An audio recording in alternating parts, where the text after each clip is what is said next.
बिस्मिल्लाहिर्रहमानिर्रहीम। अस्सलाम वालेकुम। उम्मीद करता हूँ कि आप सभी खैरियत से होंगे। मैं आपका टीचर उस्मान इसकर आज फिर से आपको अपने यूट्यूब चैनल चलो बड़े में वेलकम करता हूँ और दुआ करता हूँ कि अल्लाह पाक आप सबको 10th क्लास के मेरे जितने भी स्टूडेंट्स हैं जो एग्ज़ाम्स दे रहे हैं कामयाब करे, आमीन। जैसा कि आप जानते हैं कि हमने इंपॉर्टेंट शॉर्ट क्वेश्चन का सिलसिला शुरू किया हुआ है। हम सारे साइंस सब्जेक्ट्स कवर कर चुके हैं। अल्हम्दुलिल्लाह जो हम शॉर्ट क्वेश्चन आपको बता रहे हैं उसमें से काफ़ी हद तक पेपर रिपीट भी हो रहा है। तो इन वीडियोज़ को लाजमी आप अपने क्लास फेलोज़ और रेलिवेंट जितने भी आपके रिश्तेदार हैं उनके साथ लाजमी शेयर करें जो 10th क्लास के एग्जाम से, ताकि ये वीडियोस आपके लिए फ़ायदेमंद साबित हों। आज हम मैथमेटिक्स के इंपॉर्टेंट शॉर्ट क्वेश्चन को डिस्कस करेंगे। तो बिना किसी ताख़ीर के वीडियो को स्टार्ट करते हैं। सबसे पहले जो आपका शॉर्ट क्वेश्चन रिपीट होता है वो क्वाड्रेटिक इक्वेशन है कि क्या होती है। इसकी आपसे फॉर्मूला भी पूछ सकता है, इसकी आपसे सिंपल डेफिनेशन भी पूछ सकता है। तो आपने ये दोनों याद रखनी है। फिर फैक्टराइजेशन के हवाले से क्वेश्चन पूछे जाते हैं। आपको जैसे एक इक्वेशन दी जाती है x² - 11x = 152, ठीक है। आपने इसके फैक्टर्स बनाने हैं, ये क्वेश्चन है। तो इस तरह के रिलेटेड क्वेश्चन आ सकते हैं। फिर क्वाड्रेटिक फार्मूला के रिलेटेड क्वेश्चन आते हैं कि कोई आपको इक्वेशन दी जाएगी, उसको आपने क्वाड्रेटिक फार्मूला के जरिए सॉल्व करना है। x² + 8x + 1 = 0। ऊपर फैक्टराइजेशन करनी थी, यहाँ पे क्वाड्रेटिक फार्मूला यूज करना। तो ये आपने कंडीशन लाजमी देखनी है। फिर अगला क्वेश्चन उसने कोई खास कंडीशन नहीं लगाई है, सिंपल उसने क्या दिया x की बार 4 - 13x² + 36 = 0। ये आपने सॉल्व करना है। फिर आपसे इक्वेशंस की डेफिनेशन पूछी जाती हैं, जो इक्वेशन की टाइप्स, जैसे रेडिकल इक्वेशन है, रेसिप्रोकल इक्वेशन है, ये पूछा जाता है। फिर आपसे वही देखिए इक्वेशन आगे, लेकिन अब उसने क्या पूछा, डिस्क्रिमिनेंट ऑफ 2x² - 7x + 1 = 0। अब इसका डिस्क्रिमिनेंट आपने फाइंड करना है। तो इसके रिलेटेड क्वेश्चन जो आपसे पूछे जाते हैं। फिर ओमेगा से रिलेटेड बहुत सारे क्वेश्चन पूछे जाते हैं, ठीक है, जिसमें से एक क्वेश्चन की फॉर्म आपको दी है 1 - ओमेगा -ओमेगा²। इस होल की पावर 7 क्या है ये आपने बताना है, ठीक है। इसको आपने सॉल्व करना है। 9th में आयोटा था, 10th में ओमेगा। तो ये क्वेश्चन आपने लास्ट में देखे। फिर देखिए फिर इक्वेशन आगे, लेकिन अब उसने क्या कहा, sum and product of roots of this equation आपने फाइंड करना है, यानी कि रूट्स भी निकालना है, फिर उनका सम और प्रोडक्ट भी बताना है, ठीक है। 3x² + 7x - 11 = 0। Factorisation, quadratic formula, discriminant और रूट्स, फिर उनका सम या प्रोडक्ट भी पूछ सकता है। और इवन आगे भी क्वेश्चन आता है, तो आपको समझाता हूँ। सिंथेटिक डिवीजन क्या होती है, ये कभी कभी डेफिनेशन आ जाती है, इसको भी आप देखें। फिर देखें, मैंने आपसे कहा था ओमेगा से रिलेटेड इंपॉर्टेंट क्वेश्चन है। अब देखें ओमेगा की आपको वैल्यू दी है 1 + √3 / 2। इसका आपने स्क्वायर निकालना, ओमेगा स्क्वायर क्या होता है, ठीक है। क्वेश्चन नंबर 12, क्वाड्रेटिक इक्वेशन क्या होती है, ठीक है। अगर रूट्स आपको दिए जाएँ, 2 - 3 आपको रूट्स दे दिए, आपने इसकी क्या करनी है, क्वाड्रेटिक इक्वेशन बनानी। देखा मैंने आपको कहा था कि एक और क्वेश्चन आएगा।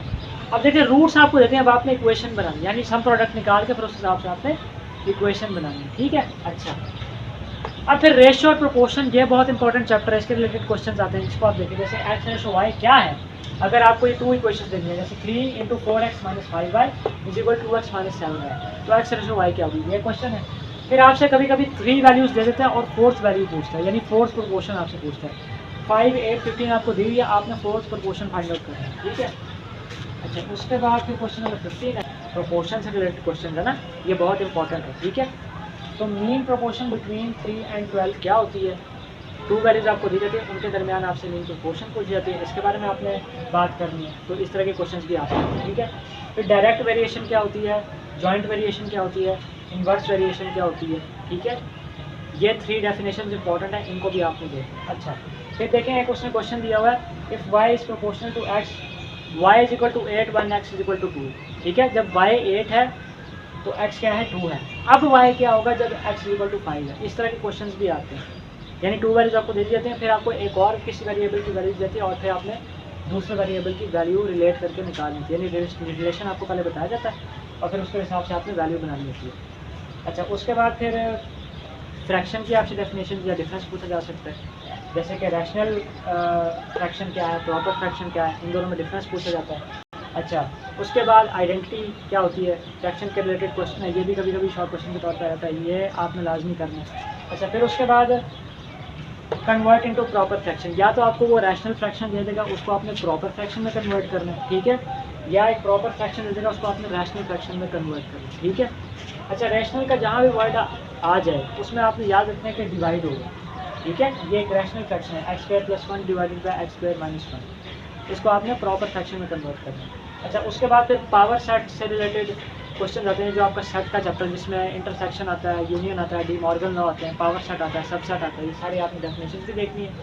और पावर सेट ऑफ ए, ये शॉर्ट क्वेश्चन है कि इस सेट के मजीद सेट्स कितने बनेंगे, ये आपने बेसिकली बताना है, इसको पावर सेट। अच्छा, फिर यूनियन से रिलेटेड आप इससे क्वेश्चन पूछता है कि अगर ए की आपको वैल्यू दे दी जाए, बी की वैल्यू दे दी जाए, तो ए यूनियन बी क्या होगा, यानी कि आपने दोनों की वैल्यूज़ को इकट्ठे लिखना है। ठीक है, डी मॉर्गन लॉ क्या होते हैं, ये रॉन्ग क्वेश्चन के तौर पे भी आते हैं। कोई एक लॉ आपको दे दिया जाएगा कि इसको आपने प्रूव करना है, आपको वैल्यूज़ दे दी जाएंगी। ठीक है, अच्छा, या दोनों लॉज भी पूछ सकता है। अच्छा, उसके बाद ए इंटरसेक्शन बी क्या है, यानी कि कॉमन वैल्यूज़ आपने ए और बी में फाइंड करने, फिर उनको आपने एक अलग सेट में लिखना है। ठीक है, ए और बी की वैल्यूज आपको दे दी गई हैं। ठीक है, फिर उनका आपने इंटरसेक्शन निकालना है। ठीक है, तो मैंने वही बात की कि यूनियन और इंटरसेक्शन और डी मॉर्गन लॉ और पावर सेट, इस चैप्टर में ये चारों टॉपिक्स इंपॉर्टेंट है, तो इसको आप देखें। अच्छा, उसके बाद फंक्शन वाला चैप्टर है, इसमें आपसे फंक्शन पूछा जा सकता है, उसकी टाइप्स जैसे कि ऑनटो फंक्शन, इनटो फंक्शन, और उसके अलावा bijective function, subjective function, injective function, ये सारी डेफिनेशन है। इसके साथ आप डायग्राम भी लाजमी बनाएं कि कौन कौन सा ऑन टू है, क्या है,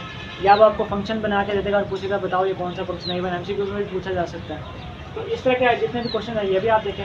फिर आपसे डोमेन एंड रेंज पूछ लेते हैं। ठीक है, एक फंक्शन की आपको वैल्यूज बता देगा, कोई आपको फंक्शन दे देगा, फिर आपसे कहेगा इसकी डोमेन भी बताओ, इसकी रेंज बताओ। बाज़ का डोमेन पूछ लेता है, बाज़ का रेंज पूछ लेता है। ठीक है, तो इस तरह के क्वेश्चन भी आपने देखना है। अच्छा, उसके बाद फिर आपका एवरेज से रिलेटेड चैप्टर है, जिसमें आपसे अरिथमेटिक मीन, मोड, मीडियन, या अरिथमेटिक मीन को हम अकेला मीन भी कह देते हैं, मीन, मोड, मीडियन, रेंज, ये 4 ऐसी वैल्यूज़ हैं जिनके रिलेटेड लाजमी क्वेश्चन पूछा जाता है। इनको आप देखें, डेफिनेशन भी पूछ लेता है। एक और डेफिनेशन भी स्टैंडर्ड डेविएशन की है, लेकिन वो इतनी इंपॉर्टेंट नहीं है। इन चारों को आपने लाजमी देखना। ठीक है, अच्छा,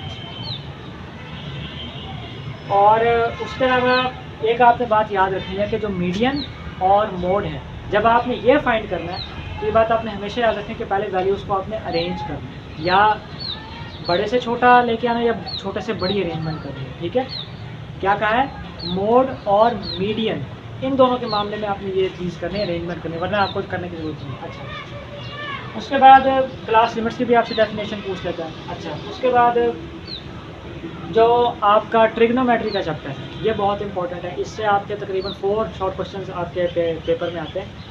अच्छा, 2 शॉर्ट क्वेश्चंस तो बेसिकली आपसे रेडियन टू एंगल या एंगल टू रेडियन कन्वर्जन ही पूछते हैं।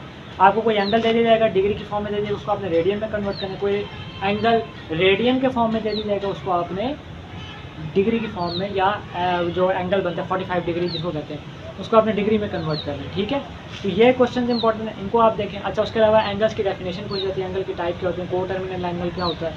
अच्छा, और उसके अलावा थीटा से related question, L = R theta, इस इक्वेशन को आप याद रख लें। या तो आपसे L पूछ लेता है, या R पूछ लेता है, या थीटा पूछ लेता है। जाहिर है जब एक चीज़ पूछेगा तो रो की या वैल्यूज़ आपको देगा। तो ये 2 क्वेश्चन हो गए, और बाकी जो है sine theta, cos theta, tan theta, cot theta, cosec theta, sec theta. ठीक है, ये जितने भी फंक्शंस हैं इनके आपस में क्या रिलेशंस है, इसके रिलेटेड कुछ क्वेश्चंस आपकी बुक में दिए हुए हैं, इनको आप सबको लाजमी देखें। ठीक है, जैसे कि एक क्वेश्चन आपको दिया है कि sine square theta plus cos square theta = 1, इसको प्रूव करना।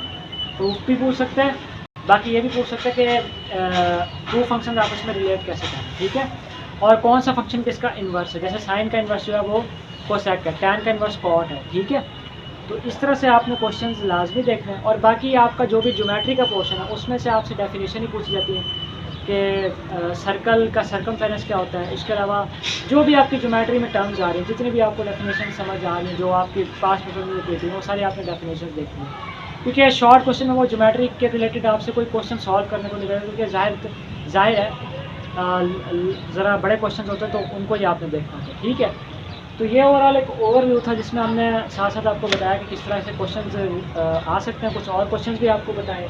ठीक है, तो आई होप ये वीडियो आपको इंफॉर्मेटिव फील होगी, और इंशाल्लाह जो आपके क्वेश्चंस मैंने लिखे हैं इसी तरह के क्वेश्चंस आपके आएंगे। तो मैं उम्मीद करता हूँ कि इंशाल्लाह हम जल्द मिलेंगे, और अब आपसे इंशाल्लाह लेक्चर्स में मुलाकात होगी, क्योंकि इंशाल्लाह अब 10th क्लास के मज़ीद पेपर्स हम डिस्कस नहीं करेंगे, और अब आपसे 10th के लेक्चर्स में मुलाकात होगी। तो सी यू वेरी सून। अल्लाह हाफ़िज़।